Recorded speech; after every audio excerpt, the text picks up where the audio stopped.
Morning. All right, everybody. Morning, guys. Morning. Morning, Alex. Mickelson, the captain of the High Flyers GC. Welcome, Phil. Thank you. So, how does it feel to be back in Arizona? You have a lot of history here. I think you won your first amateur competition here in 1991, and you went to ASU, so you got a lot of history. Tell us about that. Yeah, I really enjoy the state of Arizona, but also Tucson has been a great place for me. It's where I won my first professional event in 1991 as an amateur, and I have fond memories of coming back here. And so to participate here and bring LIV Golf to Tucson is exciting for me and everybody else involved with LIV. So the High Flyers has a new look and feel this year. You've got new team members. Talk a little bit about the kind of rebranding of your team and what it's like to have Brendan and James now. I could not be happier with our team, and it's the chemistry and the way we have worked together. And I think that there's an aspect of team golf that we're starting to see a little bit here that helps each other elevate and get the best out of each other. And the best example I could use is that in the last 2 weeks since Mexico, James and Cameron, who live in Florida, have been playing together and working and playing little short game competitions, and Steely and I have been working back in San Diego, and he's been helping me a little bit with the driver, and I've been helping him a little bit with short irons, and we are starting to help each other help each other get the best out of each other, and that's an aspect that we haven't really seen in professional golf, because it's such an individual sport that either you don't feel comfortable asking or you don't want to share. And with the team dynamic, I think we're going to help each other elevate our games. I know you take your captaincy very seriously. It's evident across the board. So can you just tell us a little bit about what you're doing as a captain? Are you guys doing team meetings? Are you doing team get-togethers during the week? We had a big meeting last night, a big dinner last night with everybody involved with the High Flyers, because to be our best as a professional golfer, it takes a lot of support. You have to have a lot of support from a lot of different areas. You can't be your best without help from others, and so you have to humble yourself and ask for help. And we tried to have everybody associated with the High Flyers, from our fitness, our physical therapy, our coaching, our caddies, our families, support systems, wives, as well as the executives who are running the team and doing all the day-to-day stuff who are here. So we had everybody there so that we all develop a close relationship and help each other accomplish some common goals. Last one for you. So you said you had your first professional in 1991. I think if I do the math, that's 9 years maybe before James Pye was even born. Yeah, I was 11, so. So are you mentoring him? How is it like to have such a young gun on your team, and what's that dynamic and relationship like? Having somebody with that much energy, excitement, motivation, and work ethic has been a really good thing for our team. He brings a very youthful energy and his willingness to put in the work, as well as his curiosity to learn and get better, makes him a great addition. He's going to be an incredible player and accomplish a lot of things in this game, and he's going to be lifting up the High Flyers as he does it. Awesome. Throw it over to Mike. Bill, by my count, you've won 7 pro events in the States. What is it about Arizona style courses that brings out the best? I think going to college up the road and playing and practicing on the conditions here play a big part of that. I think that there's an elevation challenge of, although it's 3,000 feet, it's not like going to Mile High in Denver, but there's still a challenge of learning how to hit certain shots, distance control with the irons, that when you spend years here, like I did in college, it's a lot easier to figure out. I think that's a big part of it. But also just being comfortable here and the way that people have supported me over the years helps me play my best too. What's your best memory of 91, and do you still have that consciousness? I do still have it. It's a very special tournament for me, because it opened so many doors and created so many opportunities before I even turned professional, and allowed me to go back to college and have a vehicle right onto professional golf when I got out. It's one of my most fond accomplishments in the game. And as I look back, I think the thing that I recall, or I like to look back on, was that I actually made a triple bogey on the 14th hole, the final round, and overcame that with the birdies on 16 and 18 coming down the stretch. Because you're not going to play perfect golf all the time, and sometimes you have to overcome some obstacles, and having that be an obstacle to overcome my first win was a big obstacle. It was a big challenge, and I always look back on that as a reminder, never give up and to keep fighting. You just don't know what's going to happen. And my last question, what did your thoughts on the proposed rollback to golf ball? Yeah, I was actually surprised to hear this. So I have not read up on it. I haven't looked into it. I haven't really looked at the data. So I don't really have an opinion on it right now. I just don't have enough knowledge to really on the subject to formulate an opinion yet. Phil, a year ago you talked about how a rival league might how it reacted now in the last month, especially last week. What was your reaction to listening to that? How much is LIV's golf's fingerprints all over those changes? You asked that as a question. It should be more of a statement about the fingerprints and so forth. I think that it's really a good thing. I'm happy to see it. I'm happy to see it for the tour. I think that there will always be a need and a want for traditional golf, and there's always an opportunity to innovate and allow LIV to be additive and create something new and different for the game of golf. I also think that the changes bring the best players about more often, and I think that's what fans want and what the sponsors want. They want to know what they're buying, and those are all things that LIV have provided for their fans and for their sponsors and television and so forth. And so I think it's a good model to follow, and I'm glad that they are. There have been, I guess even Bubba said it, there have been people who have said that if this happened a year ago, you might not have LIV golf. Well, then I'm thankful that it didn't happen a year ago, because I'm really happy with the way LIV has brought about new change to the game, because this team aspect is something that we really never saw as a possibility in golf until LIV came along. It's brought about a new energy for me. It's brought about a new dynamic, and my teammates and myself are helping each other be our best, and that's been a lot of fun, playing practice rounds with them, going to dinner, hanging out. It's brought a lot more joy to professional golf experience, and I'm really appreciative that it's come about. So I'm glad that those changes didn't happen a year ago. Most players on the PGA Tour talk about majors and the importance of majors. You used to talk about that all the time as well. So how getting prepared for majors is LIV going to be maybe an impediment because your focus is going to be on your team so much, you'll have to be able to prepare for your majors the same way?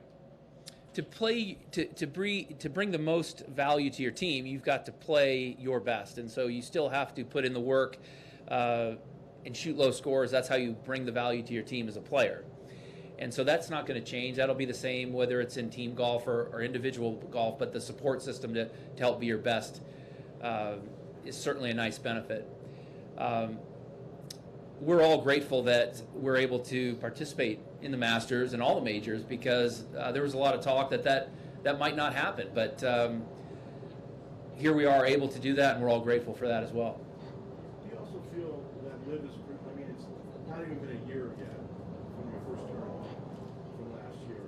So how do you feel like the progress has gone, and what do you see are the things that you still need to be working on? It has all happened so fast, and everything's got moved up a year because we had so much demand with so many top players coming over, that we ended up moving the league and the team aspect up a year. And so there's a lot happening. There's a lot of transition. There's a lot of kind of figuring things out as we go. But to think that we are where we are today in less than a year, it's beyond amazing.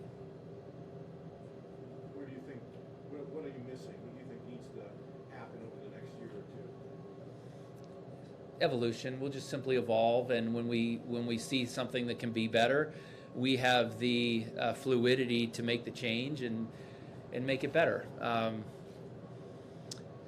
I don't know. I mean, there's a lot of specifics that we could look at and say, gosh, do we need to go to 72 holes to get world golf ranking points, or do we need to, what do we need to do to be the best product? But really, it comes down to how can we provide the best product to fans, to sponsors, and also, this is a question that LIV has been asking that I haven't been asked in the last 32 years. How can we make this the best experience for the professionals as well? And that's what's exciting for us as players to be a part of this league. Do you think you will need to go to 70 holes to get the World Golf ranking? I don't know. Like I say, those are all things that we can look at and talk about, and we have, again, the fluidity to make changes if it's in the best interests of the players or of the league or for the fans or for the sponsors. But I don't feel that that's a pressing need right now, otherwise it would have been changed. But again, the great thing about this league is its fluidity and its ability to adapt and make changes and do things that quickly to make things better. Hey Phil, Teddy Fenton with Luckiest Golfers on Earth. How are you? Good, Teddy. It's good to see you. My question is about your physical being. You talked about working with the team on the physical aspect, and your mental aspect, the whole 9 yards. Can you share for the guys that are 50 or getting close and over what your secret is? Because you look great. I appreciate you saying that. I mean, everything that I've tried to do in the last few years, but specifically in this offseason and recently, I've tried to really put wellness at the forefront. I mean, I even have a company around it. And so all the products that I put into my body, I try to allow myself to recover and to get in better shape and to eat less, kind of curb my appetite. And we added a physical therapist to our team. I haven't really had a physical therapist. I've had a trainer for a number of years. Sean Cochran's been with me for 20 years, and he's helped elongate my career. It's been a huge thing for me to be at 52 years old now without battling any physical injuries and being able to play. And we added Gino Cinco as our physical therapist, and this is a new additive to get my body functioning right and so forth and recover faster. And then my job and responsibility is to make sure that the things I put inside my body allow me to do that. And as I've gotten older, I've had to take a lot more accountability for that, much more so than I did in my 20s and 30s. And I wish I had looked back and had the knowledge and had the education to implement those changes back then, because I don't like looking back and say, what if I had done that? But here I am today, and taking a lot more accountability and allowing myself to play and compete at a much higher level than a lot of people could at this age. Well, keep it up. You Thank look you. Great. Good luck this week. Thank you. You got it. How about the TV contract with CW? We finally got a TV contract. Ratings weren't fantastic to begin with. What's your expectation with that and how that's going? Again, it's one of those things that we're all grateful for, because we were told, oh, well, we're not going to have a TV deal. Well, we've got a TV deal with 120 million homes, and that's just in the U.S. I mean, internationally, we have a lot more exposure as well, and those relationships are really strong. And it will take some doing on our part, on CW's part, to get the word out that LIV Golf is on CW, but that will slowly evolve. Phil, did you have any influence on bringing LIV to Arizona? I would like to say that I had a direct impact on it. It really wasn't. I mean, we've tried to nail down some markets that have always wanted and supported professional golf, and Tucson supported professional golf, and then it got taken away a few decades ago. And granted, I participated in a Champions event. We were here, the Champions Tour was here a couple of weeks ago. I played a couple years ago here. But world-class golf, like the best players in the world, like the Dustin Johnsons and the Cam Smiths and Brysons and Brooks and so forth, to bring that back to Tucson, I'm really proud to be a part of that, even though it wasn't me saying we've got to do this. It was looking at it in general and saying this is really a good spot for us to be.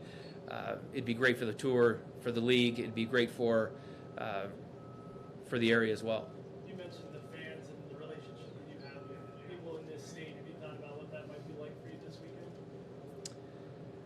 It's fun for me to see a lot of familiar faces that I haven't seen in a little while. It's fun for me to get back here, and it's fun to feel the support. I mean, it's hard. It's a hard golf course to walk, so and you got to be a little careful walking in the desert with some of the wildlife going on. But it's nice to feel the support here. Hi, Phil. So talking about Sun Devils and everything, there's a lot of former Sun Devils here playing at the LIV tournament this week. So talking about David Pooch, he's the youngest out of all the Sun Devils. Have you gotten to talk to him, and what do you think about his game? I actually played with him about a month ago in San Diego. We went out to the Grand and played around, and he made 11 birdies in that round, and it was very impressive. He's a very talented golfer, and he's on a great team for him as well, because that Spanish-speaking fiery connection, like, is really a good thing for him. He's got Joaquin Neiman on his team, and he's really a good guy, very young as well, talented, and I think he's going to help him get the best out. But David's got a lot of talent. I've seen it firsthand.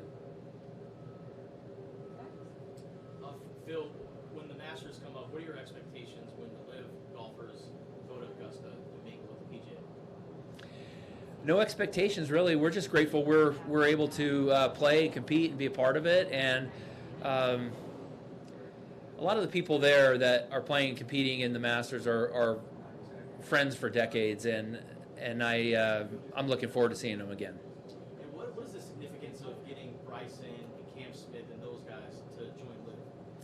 Well, it's massive. It's another thing that I think everybody's grateful for, because again, we were told, well, LIV won't ever get the top players, and gosh, we have so many top players in the world that it's a quality product, and it's something that we're all grateful for. Just another thing we're all grateful for. Phil, All right. match play is going to be gone after next week on the PGA Tour. Could you see a scenario where you would fill the void here? It's a perfect format and opportunity to fill the match play void, because the negative of the match play is that the most exciting days are earlier in the week, and then the fans and sponsors only have 1 or 2 matches to follow on the weekend, and the team aspect could make the match play much more exciting, because you would always have 3 matches in the finals, even if there were only 2 teams playing. You could have 6 matches if you had the 3rd and 4th team playing for 3rd place. And even if you have a blowout match, you still would have to win 2 out of 3 matches, and those other 2 matches would be coming down to the wire and create a lot of excitement. So there's an opportunity with the team dynamic that LIV Golf could have a match play scenario. It's certainly something that we're discussing as a possibility for the season-ending event, but we also want to make sure that we have enough golfers on the golf course, which has been the knock-on match play. So, Phil, why do you think LIV came to Tucson instead of Phoenix? I think it's a great opportunity. It's an opportunity to be in a market that is a golf market supportive of professional golf and hasn't had the highest level golf in the world in a while, and bring that back to a community that deserves it. So that's a big part of it, plus the quality of golf courses, the quality of the experience. There's a lot of great reasons to be here. Great. Thank you guys so much. Thanks, guys. Thanks, Phil. Thank you. Media, we have golf carts off to the side.